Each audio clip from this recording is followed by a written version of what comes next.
Good evening, everybody. I'm supposed to stand here. First of all, I'm very glad to have been invited to give this lecture, and I'm standing in rather August environment with the shadows of the greats of my profession. And I'm very excited to give this lecture, and I hope I can convey to you some of the excitement of our work on the Philistines and the major changes that the field is going through in the last few years. And as you can see, one of the things that we try to do when we're excavating is have a lot of fun. Okay. Now, let's start with the basic question. Who are the Philistines? Well, the main source that, for knowledge about the Philistines for many years was the biblical text. And of course, if you read the biblical text, particularly in the period before the Israelite monarchy and the earlier stages of the Israelite monarchy, the Philistines play a major role. And of course, they're well known, for example, the story of Samson and Delilah, David and Goliath, and other examples. And mostly when we think about the Philistines, we think of them as the arch enemies of Israel. For about last century, a little more, archaeological excavations in the southern coastal plain of Israel, what we would call in biblical geography Philistia, have uncovered a lot of evidence about the Philistines. And for quite a long time, based on reading the biblical text, based on the reading of Egyptian sources, which we'll talk about a little later on, and the archaeological evidence, there's been a rather monolithic understanding of what went on with the Philistines, that they came as a unified group from somewhere. We'll talk about this somewhere in a moment. And they landed in Canaan, in the land of Israel, took over an area, and lived there for 600 years, and at some stage assimilated and disappeared. And that's more or less the story that has been told for many years in both the research and in the popular discussions of the Philistines. And the truth is, it's time for a paradigm shift. And the reason why we should have to start talking about this is that over the last few decades, and in particular over the last 10, 15 years, there's been a lot of new finds, a lot of new interpretive directions, and a reassessment of a lot of long-held assumptions. And this evening, I'm going to try to talk to you about some of these finds, some of these new interpretations, some of the new methods we're using, and how this affects our understanding of the Philistines, and through that also our understanding of their relations with the Israelites, the Judites, and the Israelites and Judites in general. And I'll be basing it mainly on the finds from Tel Esophagi, Gath, but every once in a while I'll mention another less important site. Now, so let's give a little background on the Philistines. Just after 1200 BCE, what we would call in archaeological terms the end of the Late Bronze Age and the beginning of the Iron Age, a lot goes on. And basically what happens is the world order, as was known for about 500 years, or 400 years, in the Eastern Mediterranean, where there were big empires, such as in Egypt, such as in the Hittite Empire in modern-day Turkey, in Babylon, in Assyria, the city-states in the area of Canaan, Syria, Israel, and Lebanon, the very, very important cultures in ancient Greece, the Mycenaean culture. All this basically, over a period of about a century, comes apart. And empires fall, city-states are destroyed, peoples move, and the picture changes very drastically. And I always like using this an analogy is, I don't know if Gil will agree with me, but I look at myself as I'm a time traveler. And if we would go into the time tunnel and come out at 1300 BCE, look around, go back into the time tunnel and come out again at 1100 BCE, everything would have been changed. And it's those 150, 200 years which are a fascinating period in history, And by the way, there's an excellent book, and I don't get any percentage on it. It's being sold outside 1187 BCE on exactly this, this process. And this is where the Philistines appear, at this cusp of the collapse of the Late Bronze Age civilization. And one of the first and foremost pieces of evidence that we have, which is an Oriental Institute excavation, is the excavations of the mortuary temple of Ramses III, the king of Egypt, who ruled in Egypt in the beginning of the 12th century BCE. And in this mortuary temple, on the walls, there's various depictions of things that either actually happened or Ramses III wanted us to believe happened.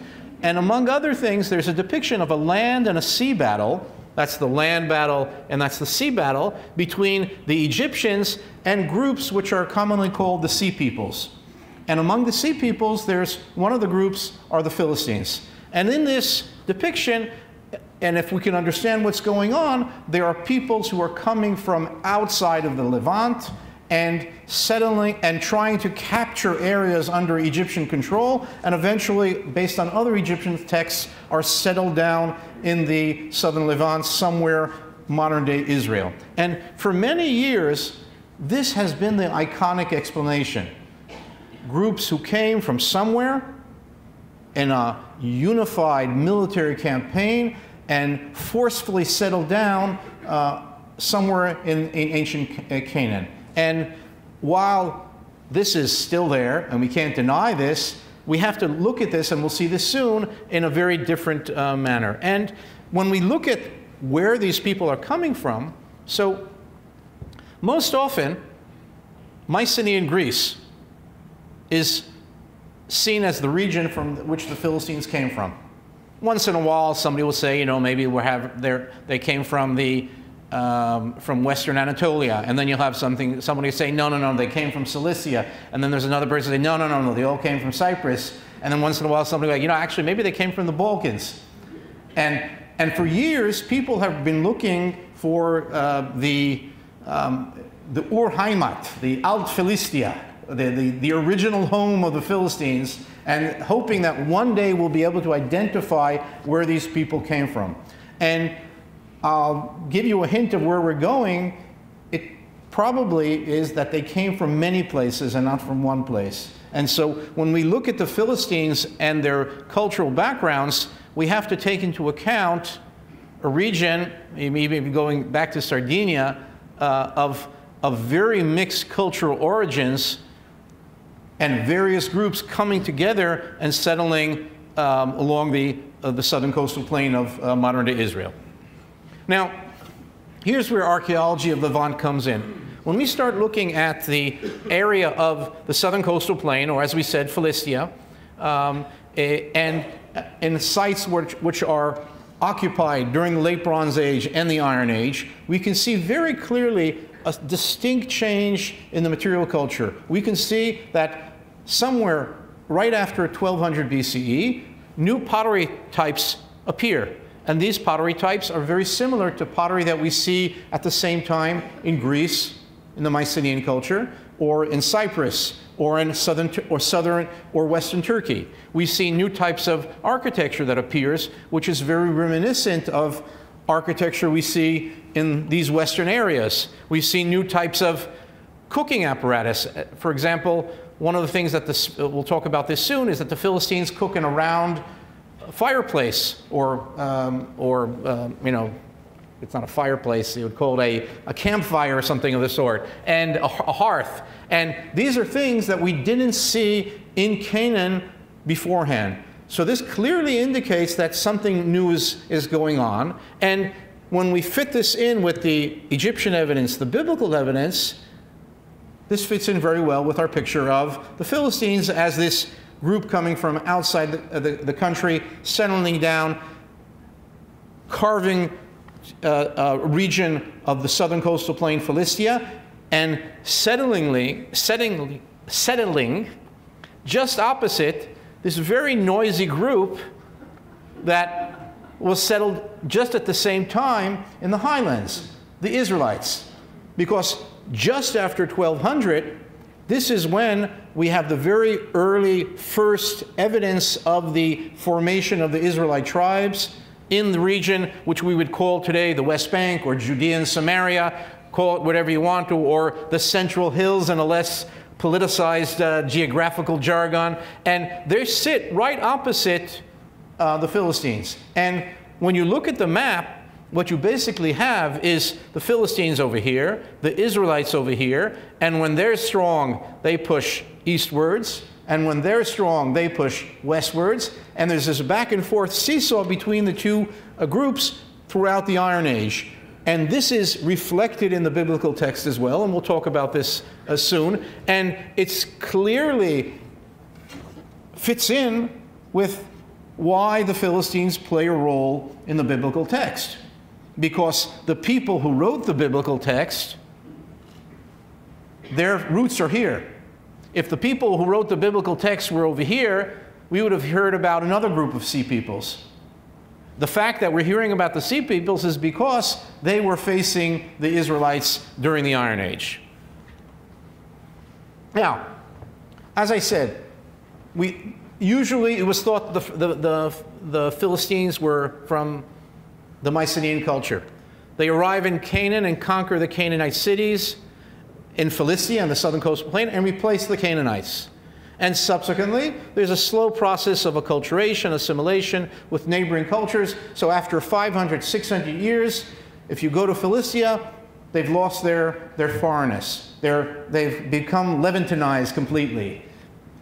And another important point is, based on the biblical text, according to the biblical text, from about the 10th century, the time of the so-called United Kingdom, the time of David and Solomon, the Israelite kingdom and subsequently the Judite kingdom are stronger than the Philistines. And according to the biblical text, David captures Philistia and takes over Philistia. But as we'll see, that's far from the case when we start looking at the evidence. So now let's start looking at Tel Esophagi Gath. Here we have the southern coastal plain, Philistia, with the 5 major cities of the Philistines: Ashdod, Ashkelon, Gaza, Ekron, and Gath over here. And you can see here Tel Esophagi, which is located just on the border between the coastal plain and the foothills, the Judean foothills, which we call in Hebrew the Shphelah. And the Shphelah is the border zone between the coastal plain and the central hills. And most of the biblical texts that deal with the interaction between the Philistines and the Israelites occur in this Shphelah zone. Why? Because it's an interaction zone, and that's where they meet. Now, if you go to the biblical text and count the number of times the various Philistine cities are mentioned, Gath is mentioned more than all the others. And believe me, I counted. And the reason for this, most probably, is that Gath is situated, is the closest of the Philistine cities to the Shphelah and to the Judean zones. So probably a lot of the interaction between the Israelites and the Philistines, at least in the earlier part of the Iron Age, occurred at this site, and this is perhaps reflected in the biblical text as well. Now, let's look at a quick view. Here you can see a view from east to west towards the coast, Ashkelon and Gaza. That's the northern Sinai. That's the area of let's say, El Arish nowadays, the border between the Gaza Strip and Egypt. And here you can see the coastal plain Philistia with Gath right on the border with the beginning of the Judean Shphelah, the Judean foothills leading westwards. And this is the Elah Valley, and for those of you familiar with the biblical text, the story of David and Goliath, of course, occurs somewhere between Socho, which is located over here, and Azekah, which is located over here, and somewhere over here, at least according to the biblical text, that's where this battle occurred. And when David knocked off Goliath's head, the Philistines run in the valley towards Gath and Ekron, which is right to the north. So we're dealing here right on the border between these two zones. Now, Gath has always been an interesting place. And from the very beginning of the archaeological research in Israel, people have been trying to find where Gath is. Now, what makes it a bit problematic is that there is no site in the ancient Philistia called Gath or something like Gath, as opposed to Ashkelon, which still today is called Ashkelon, or Gaza is still called Gaza, or Ashdod, or Jerusalem is called Jerusalem. There's no place called Gath. So over the last century, there have been a few suggestions about where Gath is located.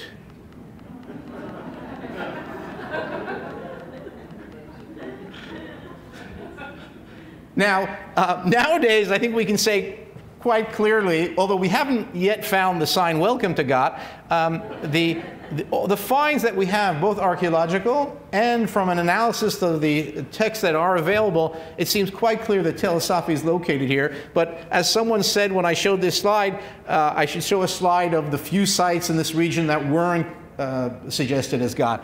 But this is an interesting point because it took many years to reach a scholarly consensus that, in fact, the site of Tel Esophagi is Gath, but I think that issue is down. Now here you can see views of the site. It's a very large site, and one of the interesting features of the site is this white cliffs, these white chalk cliffs that are on the northwestern side of the site, and this is, in fact, gives the site its Arabic name. Tel Esophagi, es-Safi in Arabic means something like pure, something like of the sort, and various places where there are geographical features that are white in Arabic is called es-Safi.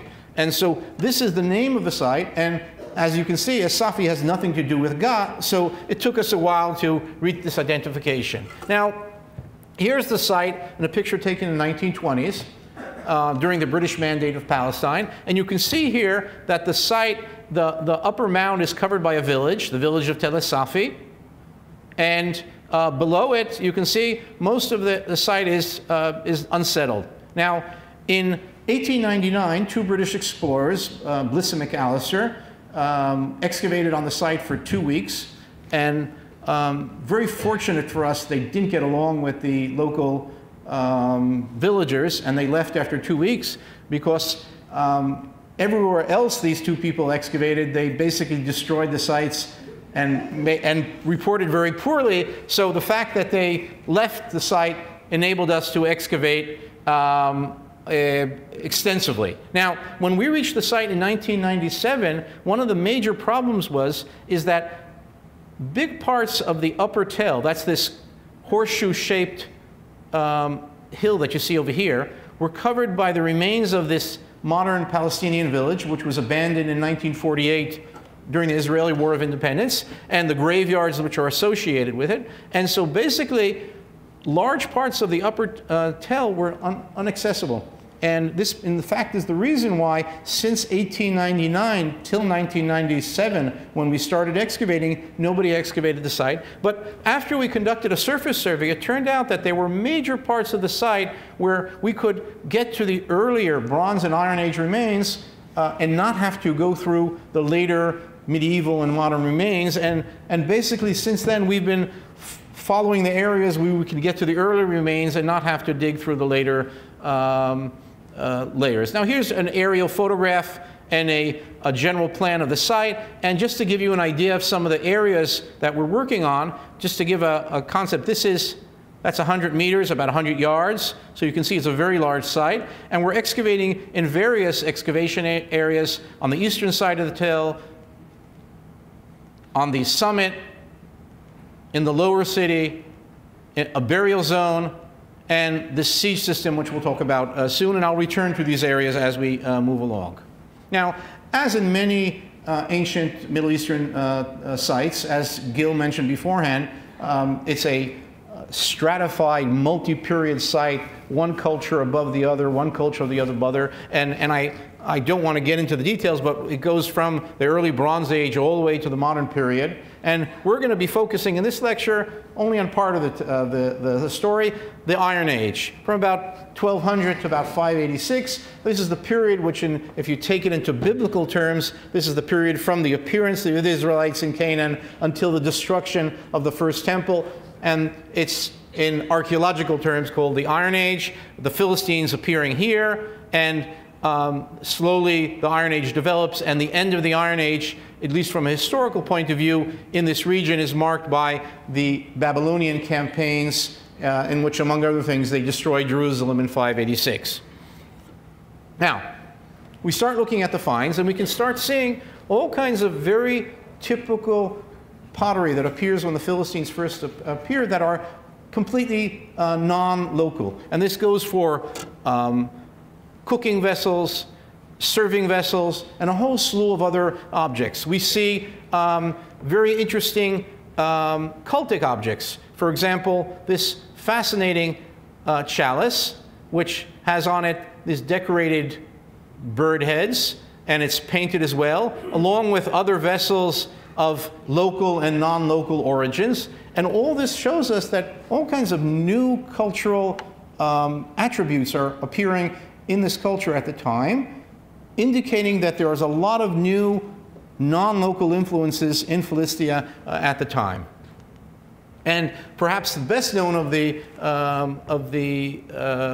Philistine culture is the Philistine bichrome ware, which you can see examples here. And this is a piece of bichrome pottery that we found just this summer at Tel Esophagi. And one of the iconic attributes of the bichrome pottery is these beautiful birds. Yesterday I gave a lecture at University of Kansas, and the mascot of the basketball team is the Jayhawk. So they like the bird very much. But I don't know what the mascot of the what is it, a pizza of the anyway, so now another very interesting thing is that we know very little about the Philistines and how they buried themselves. I mean, they didn't bury themselves, they buried the Philistines. What we do know is that the Philistines died. And what's a very interesting aspect is that in all the major Philistine sites, we don't have any recognized formal cemeteries. Now, this is a very interesting question. Is it because we haven't looked enough? Is it because the Philistines didn't bury their dead, threw them out in the fields? Or perhaps they buried them, they cremated them and spread the ashes, or they threw them out in the sea? We don't know, but we really don't have a lot of evidence. And so one of the things that we've been doing a lot is walking around the site on a very wide area to try to find areas which we might identify burials. And in fact, in this valley, we came upon about 20 to 30 cave openings, which we decided to excavate one of them. And here you can see the excavation of this tomb. You know, I'm playing a Philistine here. And what we had here is a very interesting thing, both from an archaeological point of view, but from also a modern point of view, is that this tomb and the tombs around it had been looted by a Bedouin who lives 200 meters from this excavation. And when we were excavating this tomb, he came over and says, "Oh yeah, I dug that 10 years ago," and then he was very disappointed because we started finding things, and it turns out that they had taken the things out of the tomb, and at some stage part of the roof collapsed, so they left the tomb. And they had thought they had excavated the entire contents of the tomb, and in fact, though, we were fortunate they left us some of the objects, and it gives us a nice view of what the Philistines put in their tombs at the time. Unfortunately, because it was looted, we couldn't see how they actually buried the skeletons, buried the people. But what was very interesting when we studied the bones, it turns out that these people were extremely unhealthy, had a horrendous diet, and perhaps like most people in antiquity, lived a very short and extremely painful life. And this is very important to remember, is that life in antiquity was very, very different from life that we know it today. And I think it's true for the Philistines, it's true for anybody you go in ancient times. Now, another very interesting thing is starting to look at the Philistine diet. Now, how do we look at the Philistine diet? We look at the Philistine diet based on the archaeological remains. And we can see now from an analysis of animal bones is that when the Philistines appear in Canaan, at many, but not all, of the Philistine sites, we can see that there is a consistent use of pig and dog in their diet. And as opposed to the Canaanites, and in most cases the Israelites, you don't have use of pig. Now, it's not clear-cut. I mean, in the past,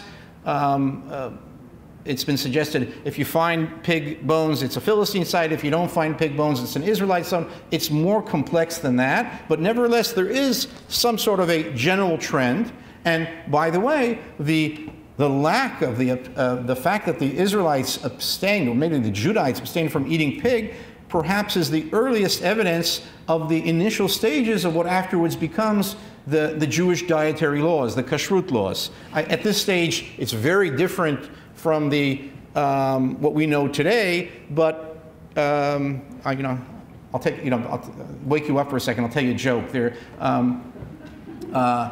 Moses on Mount Sinai, and God says to him, "Thou shalt not boil a kid in his mother's milk." So Moses says, "So that means we have to separate between milk and meat dishes?" He says, "No.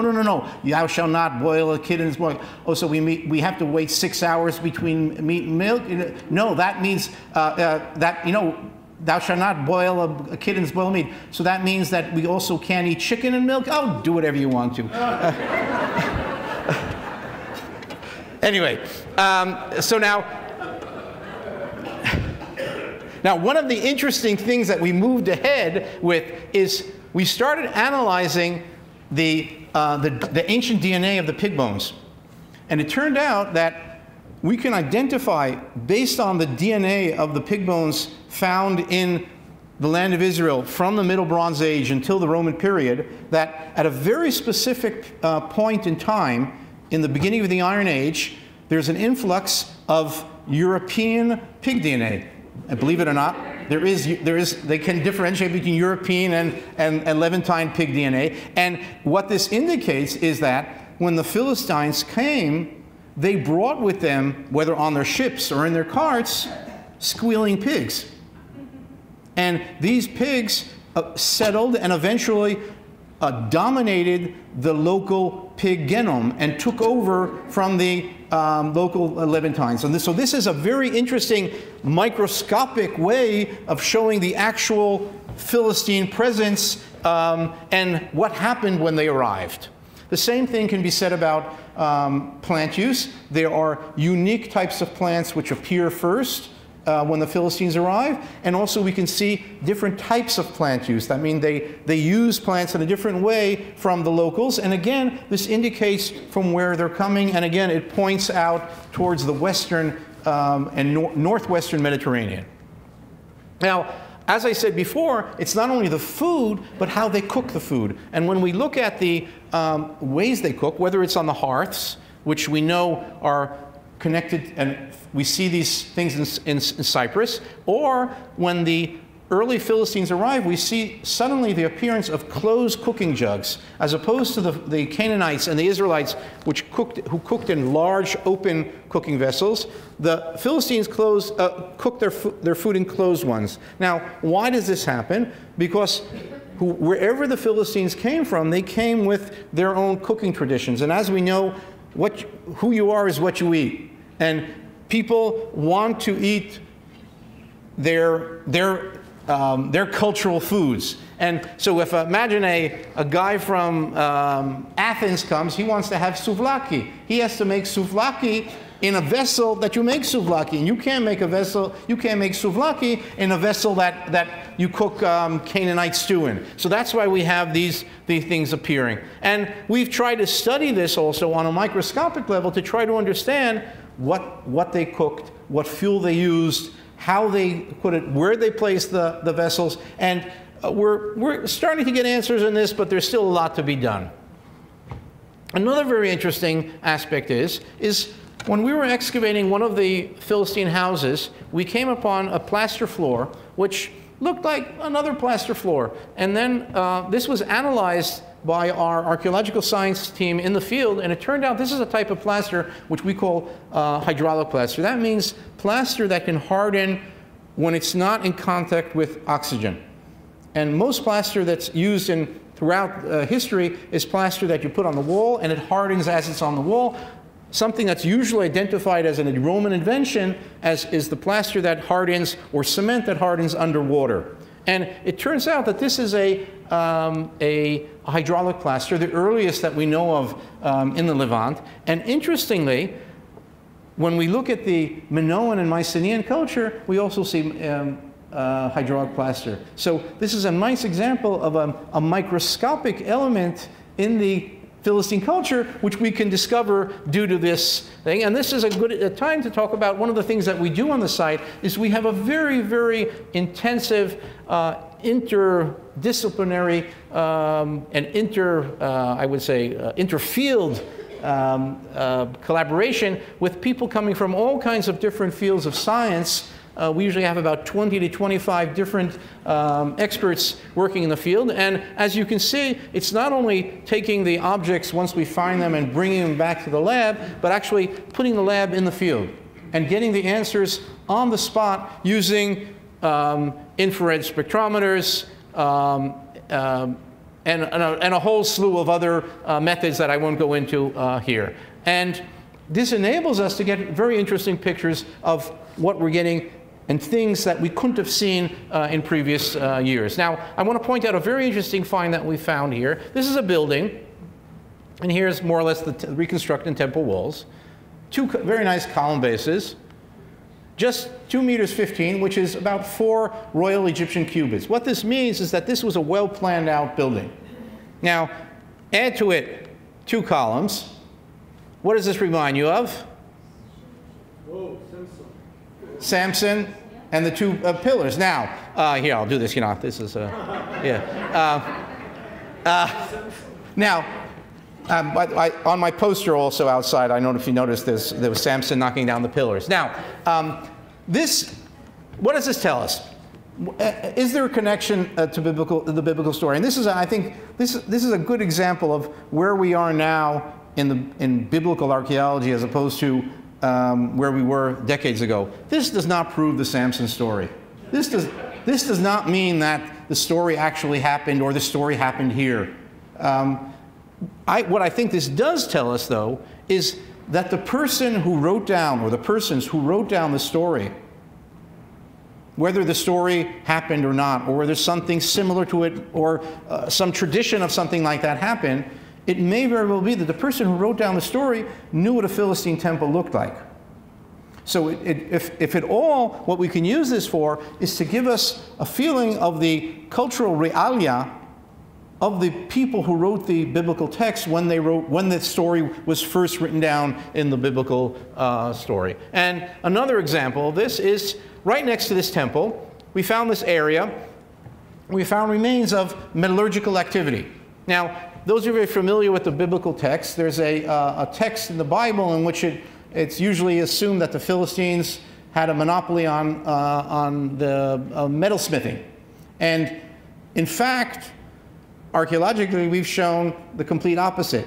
Early metalsmithing in the Levant, in the Iron Age, is only at Israelite sites. In fact, this is the first Philistine site where we found evidence of archaeological evidence of metalworking. So here you have so you flip this, it's a complete flip of the biblical text. Now, another interesting aspect is, what did the Philistines speak? And if they wrote, what did they write? Now, if the Philistines came from Greece, Anatolia, Cyprus, or wherever, these are regions where they didn't speak Semitic languages. Not Hebrew, Canaanite, Phoenician, nothing, different languages. And if we, for example, go to ancient Anatolia, they had Hittite, Luwian, other languages. And if you go to ancient Greece, you had Mycenaean Greece. These are Indo-European languages mostly. So if we're talking about groups of people who came from that region, perhaps they spoke these non-Semitic languages. And there are hints to this, both in the biblical text, names such as Goliath, Achish, and others hint to non-Semitic names and terminology. We have a couple of of Philistine inscriptions which mention non-Semitic names and terms. And when we start looking at writing, this is also an interesting axis, because first of all, you can't assume in the ancient world that people wrote. Not everybody wrote, but there were various writing systems in the western areas, such as in the Crete and in Mycenae, like if you perhaps have heard, the Linear A, Linear B, Cypro-Minoan, and other less-known languages. So perhaps these writing scripts and languages were brought to Philistia. Now, that's a tantalizing idea, but unfortunately we have very, very little evidence. And we have a few inscriptions, most of them undeciphered, and one from Tel Esophagi, which may give us a little hint of what's going on here. And on a shirt, the whole thing is about this size, we found 8 incised signs, which if we turn them into English letters, it would be ALWT, alwat, or something like that, and then a line breaking between the words, and WLT, walat. And from a very extensive analysis, this is probably names which are Indo-European names, non-Semitic names, but written in the local alphabetic script, in the archaic alphabetic script. So perhaps what this tells us is that when this inscription was written, somewhere around the 10th century, the Philistines still retained the use of some of the non-local names that they brought with them, or those that came from outside the region 200 years earlier. But by this time, they had started using the local scripts. And so you have a process of this intermixing, this mingling, this hybridity between the various components of this Philistine culture to what we call a entangled culture. And we can see this very nicely in this inscription. Now, why is it the so-called Goliath inscription? Because for many years, it was an assumption that there was a Lydian king by the name of Alwatis. Lydia in the Iron Age, Turkey, about 8th century BCE, his name was Alwatis. And it was assumed that Goliath is like a form of the name Alwatis. So when we found this, it was first called the Goliath inscription. We've taken this apart, and it's not Goliath, it's not a cereal bowl or anything of the sort, but rather it's 2 names which belong to the same generic linguistic family as Goliath. So we haven't found Goliath's cereal bowl, but what we have found here is very nicely that in 10th century Gath, home of Goliath according to the biblical text, people were named names very similar to Goliath. So again, what does this tell us about the story of David and Goliath? It doesn't prove that the biblical text, that the guy, hit him on the head, cut off his head, but rather it perhaps tells us that, in fact, in the 10th century, there were people with that cultural background, and that cultural background was remembered in the biblical text whenever this story was written down. And even if the story was written down centuries later, they still remembered the existence of these people with this foreign background. Now, a very interesting find, fresh off the press from this season. You can barely see it over here. You can see this little circle coming out. What this is a complete ivory bowl that we excavated out very carefully, and then in the lab, it turned out to be this beautiful elephant ivory bowl, which fantastically, you can see a drawing of it, we found a very great parallel from a very interesting excavation conducted at Megiddo by the Oriental Institute. And in the Oriental Institute excavation, they found a bunch of bowls, including one which, although fragmentary, and I hope to have a chance to look at it tomorrow in the storage rooms, is an exact parallel to this object. So you have here an object which is probably from the 10th century. These are objects from the 12th century. This means that this ivory bowl was so precious that it was kept on a family's mantle for 300, 400 years. And this means also, very interestingly, that objects which were of importance, of cultural significance in the Canaanite culture continued to play a significant role. They were appropriated and used within the Philistine culture as well. This tells us that perhaps there's a lot more Canaanite aspects in the Philistine culture than perhaps we want to recognize from a simplistic point of view. Now, the next aspect that I want to talk about is the most interesting finds on the site. Wherever we excavated on the site, we found this destruction level, which we date to about the 9th century, the Iron Age 2A, about 830 BCE. And wherever we excavate, we find houses which collapsed with hundreds and hundreds and hundreds of finds, almost a Pompeian-like type of discovery. And archaeologists love the misfortunes of other people, and here we have a prime example. And we have everything under the sun from every aspect of daily life, including these fascinating cultic vessels, which turn out to be meant for incense. And a very interesting result of this, of the analysis of these vessels, is that we could recognize, using a new method called organic residue analysis, the organic molecules sort of soak into the matrix of the pottery, and you can in many cases identify what the contents of these vessels were. And it turns out that incense was burnt in these vessels, and among the components of this incense was cinnamon and nutmeg. Now, cinnamon and nutmeg comes from Sri Lanka.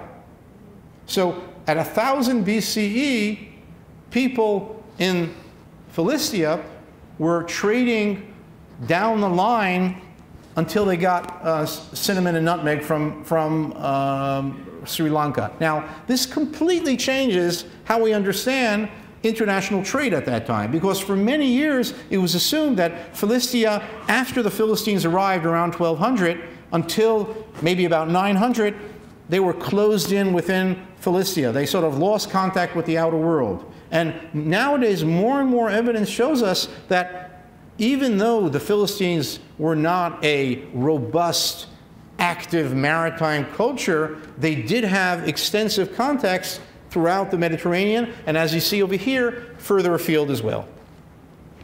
Now, in this destruction level, we found all kinds of houses, and very often we found cultic corners in the houses. And just like if you go to the East, or in Catholic, in South America, you see every house has a cultic corner, a little, a place for the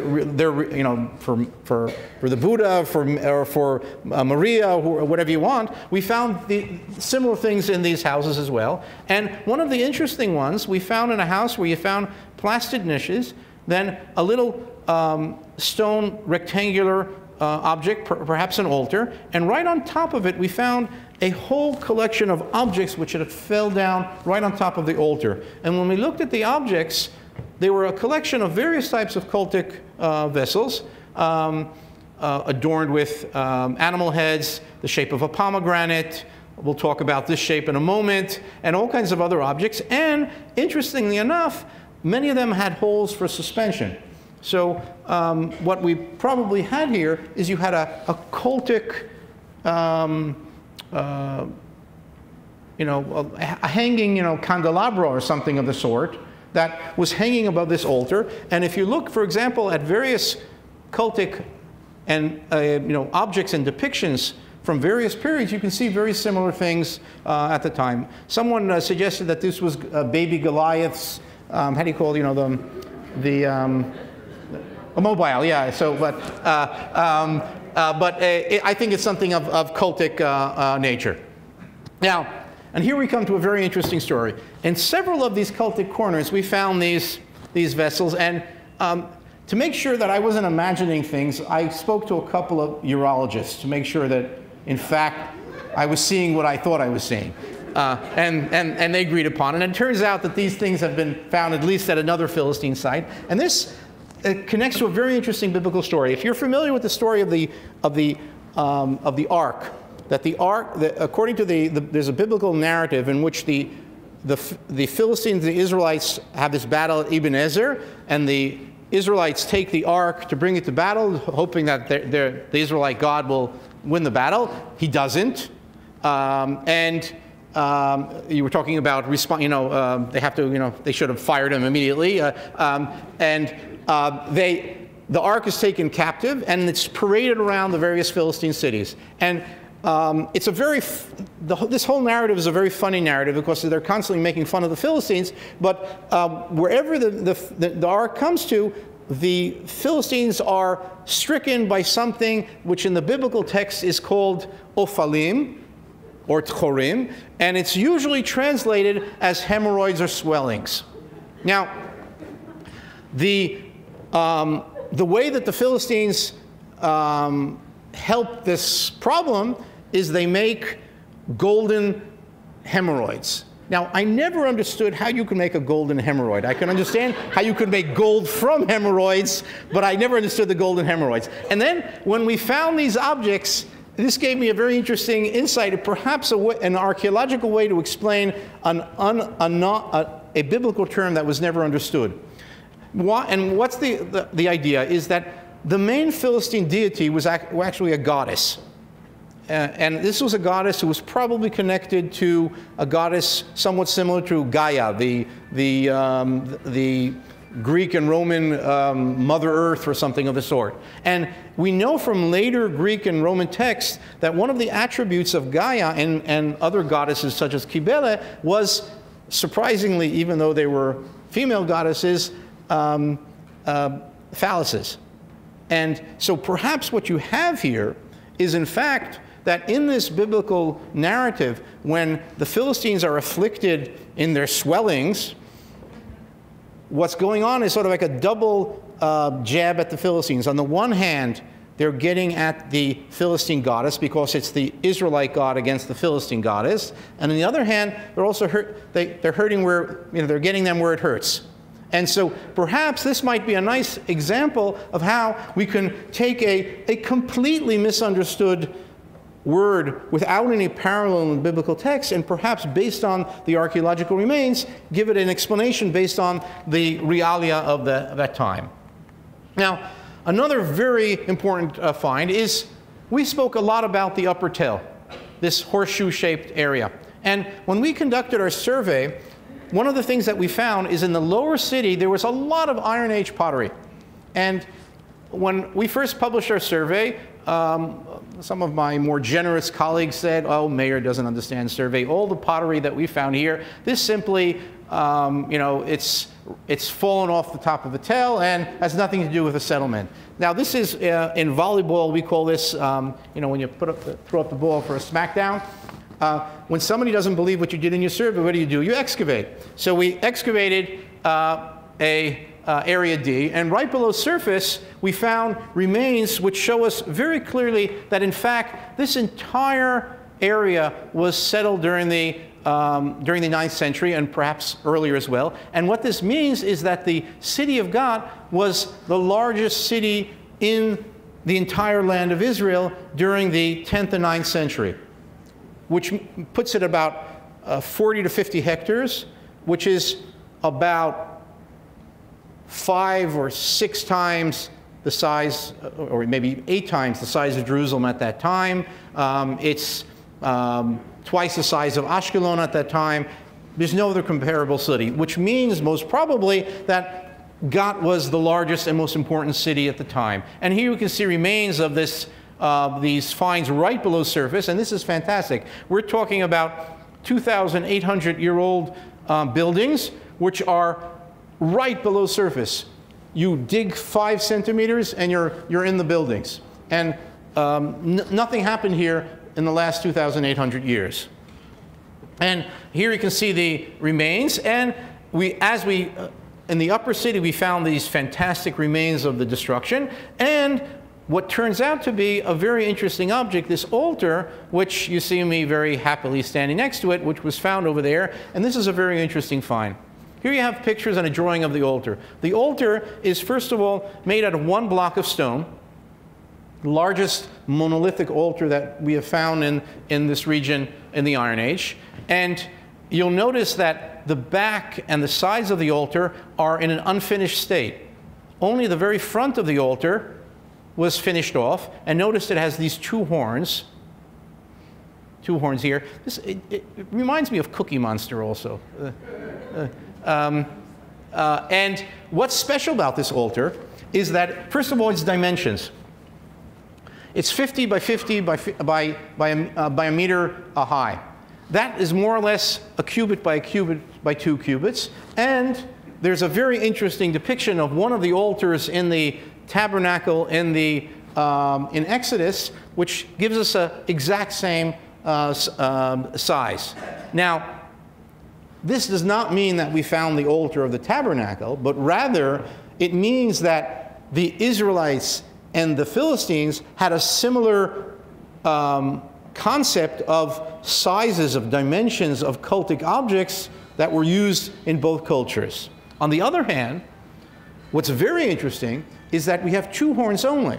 And when you look at most of all the other altars that have been found in Philistia and in other regions of the Iron Age Levant, they all have 4 horns. And you can go downstairs, or not go downstairs, go out the door and to the right, and you can see one of the 4-horned altars in the museum here.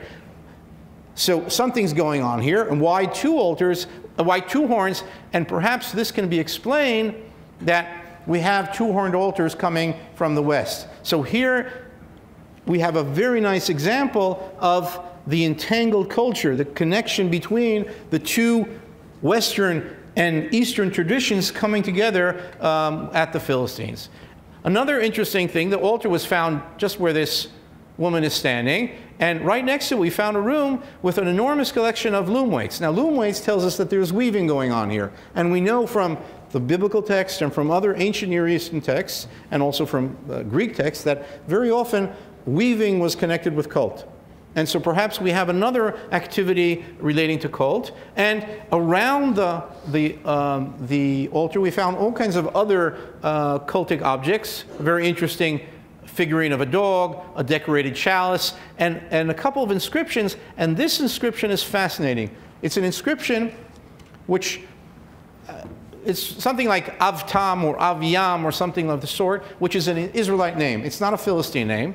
And when we analyze the pottery of this jar is made in Jerusalem, in the area of Jerusalem. So this means that an Israelite wrote his name, or a Judite wrote his name on a jar that was made in Jerusalem, and then sent it to the Philistine temple, which means that the interaction between the Philistines and the Israelites is not only of fighting, but also perhaps even dedicating objects to the gods of your so-called enemies. So something else is going on here. And this is a very interesting way of looking at the additional facets behind life. Now, another interesting aspect that we came upon is that below this red structure with the altar, we started last season and this season discovering an earlier phase. And it turns out that below this 9th century city, we have a substantial lower city dating to the 10th century. The 10th century is the time of David and Solomon. The 10th century is the time of the so-called United Monarchy. The 10th century is the time where, according to the biblical text, David captured Philistia. But if Gath exists in the 10th century and is an enormous city, and there's no evidence of destruction, not in the 11th, not in the 10th, and it's only destroyed in the 9th century, and we'll talk about by who in a second, by Hazael, king of Aram, it means that throughout this entire period, the major city, the major polity, the major kingdom in this region was Gath. And that means that, try as you may, you can't say that the Judite kingdom captured Philistia if Gath is still standing. And this means that we have to reassess our understanding of the relationship between the Judites and Gath. And it could very well be that it's only after Gath is destroyed in 830 by Hazael, and we'll talk about this in a moment, only then can the Judite kingdom start to expand westwards. So it could very well be that, I'm not saying there wasn't a Judite kingdom in the 10th century, but in the 10th and most of the 9th century, the Judite kingdom was small. It wasn't this enormous kingdom from the Nile to the Euphrates, as depicted in a, let's see, in a simple reading of the biblical text. And this is just an interesting collection of cultic objects that were found on this level, including a complete seashell of a type which, very interestingly, is used in the Minoan culture as a cultic object. So perhaps we have, again, hints of the continuity of the Western traditions in Philistine culture. Now, who caused the destruction? And I already hinted to this. This is Hazael, the king of Aram Damascus, and it appears in a very short biblical verse in which it says, in half the verse, Hazael, king of Syria, went up and fought against Gath, did that, and then he took it, and Hazael wanted to face Jerusalem, and then the story goes on and tells all about Jerusalem. Now, this is a very good example of the historicity of the biblical text. The biblical text doesn't give a damn about God. The biblical text is interested in Jerusalem. So it mentions in half a verse the destruction of the biggest city in the Levant at that time, a destruction which had enormous repercussions for the geopolitical card shuffle after its destruction. But what was interesting to the biblical writer is, oh yes, and afterwards he went to Jerusalem, and Joash, the king of Judah, gave the temple treasures to Hazael. Hazael didn't conquer Jerusalem, and the story goes on. And if it wasn't for this half of a verse, perhaps one of the most important historical events that occurred in the Iron Age, we wouldn't even mention in the biblical text. Now, a fascinating aspect that we can connect to this is that when I came to the site in the beginning of the project, I took some old aerial photographs of the site. Here we have an aerial photograph from 1945 when the Palestinian village was still standing, and I took ones from other periods as well. And one of the things I noticed immediately was this feature that can be seen on the eastern, southern, and western sides. And it's marked off over here, and it turns out what we have here is a siege system. In fact, the earliest siege system discovered archaeologically in the entire world, and it's comprised of a very deep trench that's dug out into the bedrock, and then the material is poured out this way, and it surrounds the site from three sides. And what we know, I'll go back here, is that the reason why they dug it only on three sides is because they utilized the natural riverbed on the northern side as the continuation of the trench, so they didn't have to dig it. And so what we have here is basically a monumental siege system that surrounds the site. Those of you familiar, for example, the Roman circumvallations surrounding Masada or Alesia and Gaul, etc. This is a method in which you close the city in so the besieged can't escape, they can't receive supplies and reinforcements, and they can't attack the besieging army. And so they built this enormous thing around the site, and here's an artist's reconstruction of what it might have been. And Hazael waited out and waited out and waited out, and then captured the city, burnt it down, and destroyed the city completely. Now, a very important addition to this is in the early 20th century, in a French excavation in northern Syria, an inscription called the Zakur inscription was found, in which in the 10th line it says that Bir-Hadad, the son of Hazael, came to capture the city in which Zakur was in, and when he came, the forces of Bir-Hadad raised a wall higher than the wall of Hazael and dug a ditch deeper than its ditch. So perhaps what we have here is a literary mention of the same method of siege that we see on the ground at Gath. Now, the site of Hadrach is identified as a site called Tel Esophagi in northern Syria, and I've been hoping for years that there would finally be a peace treaty between Israel and Syria. I could visit it and check it out for myself, and it looks like that's not going to happen. So I'll have to wait, maybe the next generation will check it out. And perhaps we can find the on-the-ground evidence of this also in another site.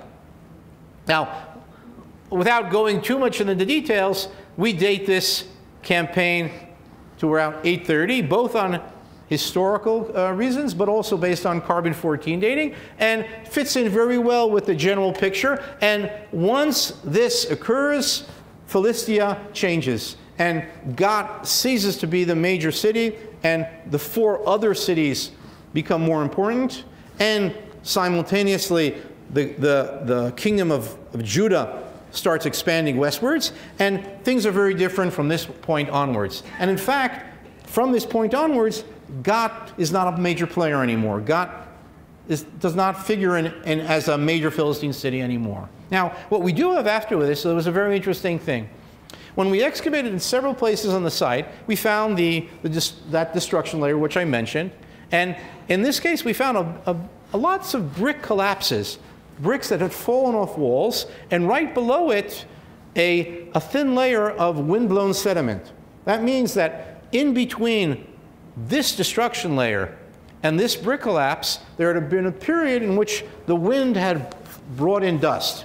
And just shows you that you have to clean your house from dust, because if not, it eventually gets very deep. And then right above this, we had late 8th century levels. So what we may have here is a human-caused event, the Aramean destruction, abandonment, this brick collapse, which we would like to suggest as an earthquake, and I'll talk about it in detail above it, and it's sandwiched in between 2 late 8th century levels. So if this is late 9th and this is late 8th, this has to be somewhere in between.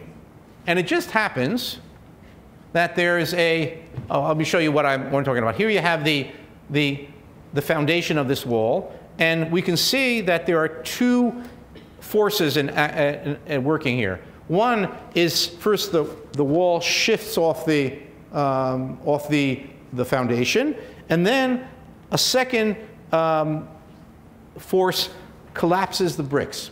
Now, this is very well known in seismology, that when an earthquake hits, there are 2 major energy forces. One is horizontal, and it hits first, and a second, which is called the S wave, which is, if you want, a wavy wave, hits a couple of seconds later. And very often, what you'll have is the buildings will move, and then the second wave will cause them to collapse. And this is what we apparently have here. Now, the problem is, though, when you have stone architecture which collapses, there are very, very clearly defining aspects that seismologists can identify, which tell you it's an earthquake. Once you're dealing with bricks, it's a little more difficult, but since we have long walls in which this occurred, it seems that this is a clear case of earthquake collapse. And this is important because this can be connected to a biblical tradition of a major earthquake that occurred in the mid-8th century, about 760. It's mentioned in the book of Amos,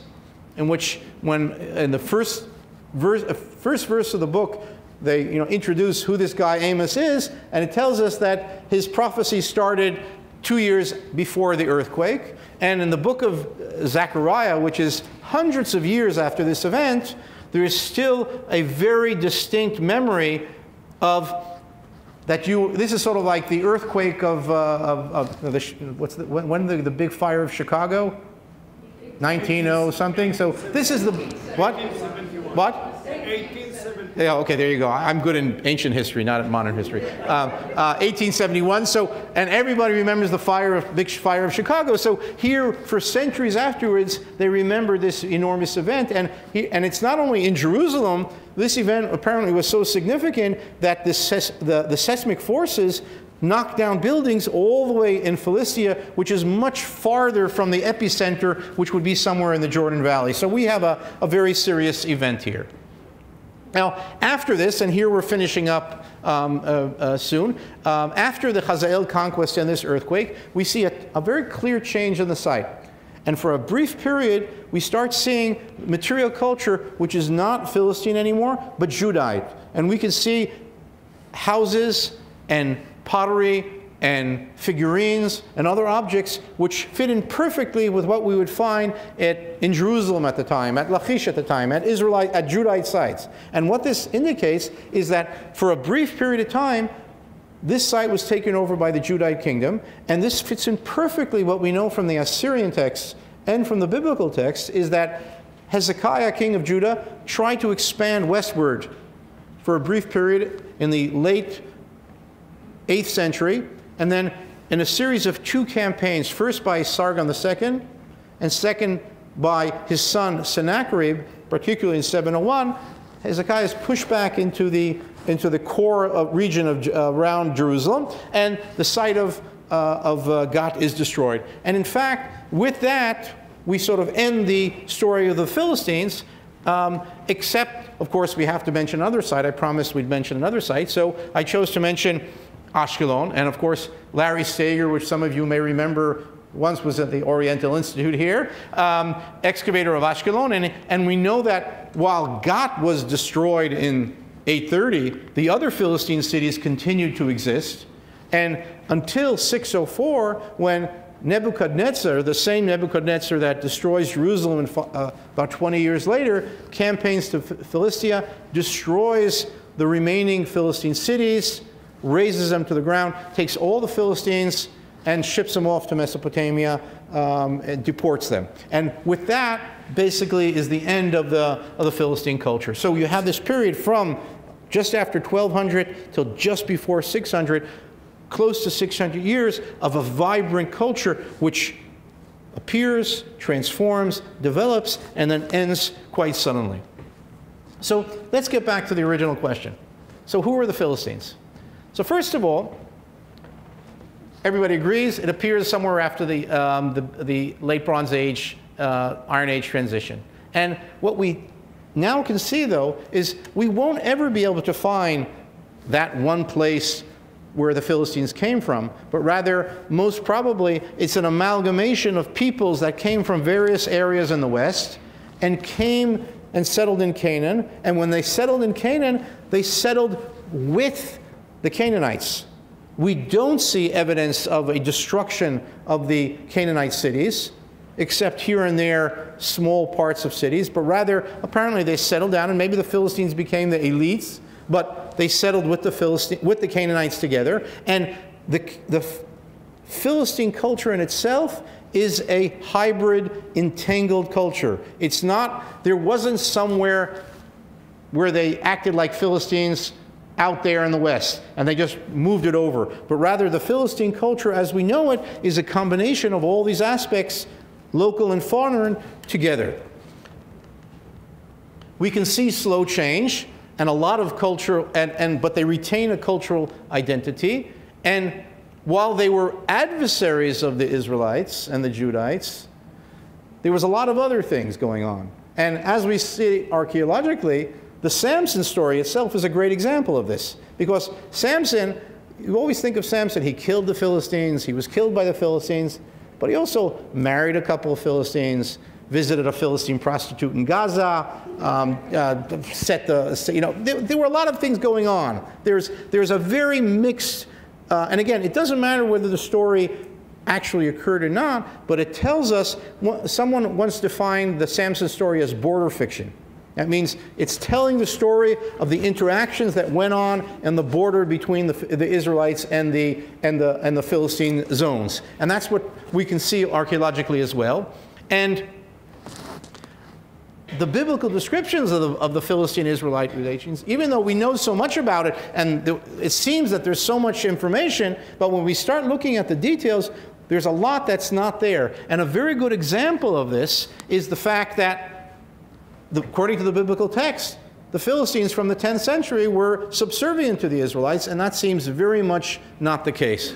And finally, the Philistines disappear after 604, and it's a complete and total disappearance. And in fact, after 604, you cannot talk of a Philistine culture anymore. And what happened apparently is that the devastation that the Babylonians wrought on Philistia was so complete that there were very few people living in Philistia. And when we see resettlement of Philistia a couple of centuries later, it's with Phoenicians. There are no Philistines there. And the Philistines who were taken to Mesopotamia within 100 years or so assimilated and lost their cultural identity, and there was nobody there who was identified as a Philistine. And of course, everybody always asks me, is there a connection between the Philistines and the Palestinians?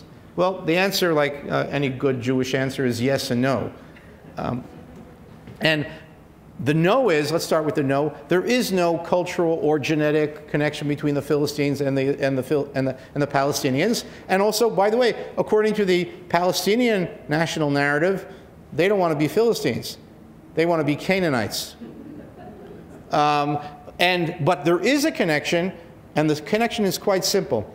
From the Iron Age, when the Philistines lived in Philistia, the Greeks started reaching this region, and traders, mercenaries, etc. And the region where the Philistines lived was called Philistia. The name of this region was retained, and later on, after the second Jewish revolt, the Bar Kokhba revolt in 132 to 135 CE, as a punishment against the Jews who revolted, Hadrian, the Roman emperor, renamed the entire land of Israel from Judea to Palestina. He took the name of the region of southern coastal plain and renamed the entire region. So that's why anybody who lived in the land of Israel, the southern Levant, from the time of Bar Kokhba until 1948 was called a Palestinian, whether you were Jewish, Arab, or Christian. And in fact, I have many friends who tell me that they can show me their grandparents' identity card from the time of the British Mandate, where it says that they're a Palestinian, even though they're Jews. So the connection between the Palestinians and the Philistines is mainly a geographical connection, just like there is nobody of the Manhattan tribe who lives in Manhattan, but we still call it Manhattan. So what's left is for all of you to join me on the excavation, and in July we'll be out there. And if you want more information, and I blog, I like blogging, so if you want to follow what goes on the excavation and things that are going on during the year, you can look that up. And if you don't come, a berserk Philistine warlord will come after you. Thank you very much.